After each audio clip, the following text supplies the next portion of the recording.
વડોદરા મહાનગરપાલિકાના municipal commissioner Arun Mahesh બાબુનો એક અલગ જ અંદાજ સામે આવ્યો છે। કમાટીબાગના બેન્ડ સ્ટેન્ડ ખાતે યોજાયેલી યુવા કલાકારોની સંગીત મહેફિલમાં તેઓ સામાન્ય નાગરિકની જેમ યુવાનો વચ્ચે જમીન પર બેસી સંગીતનો આનંદ માણતા જોવા મળ્યા। તેમનો આ વિડીયો સોશિયલ મીડિયામાં ઝડપથી વાયરલ થઈ રહ્યો છે।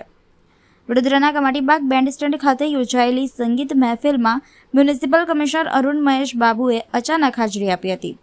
કોઈ ઔપચારિકતા વગર તેઓ સામાન્ય નાગરિકની જેમ યુવાનો વચ્ચે જમીન પર બેસી ગયા અને કલાકારોના સુરીલા સ્વરોનો આનંદ માણ્યો હતો। એટલું જ નહીં, તેમણે કલાકારો સાથે તાલ મિલાવી તેમનો ઉત્સાહ પણ વધાર્યો હતો। કમિશનરના આ સાદગીભર્યા અને પ્રોત્સાહક અંદાજને ઉપસ્થિત લોકોએ વધાવી લીધો હતો। ઘટનાનો વિડીયો સોશિયલ મીડિયામાં વાયરલ થતાં લોકો તેમની સાદગી અને કલા પ્રેમની પ્રશંસા કરી રહ્યા છે।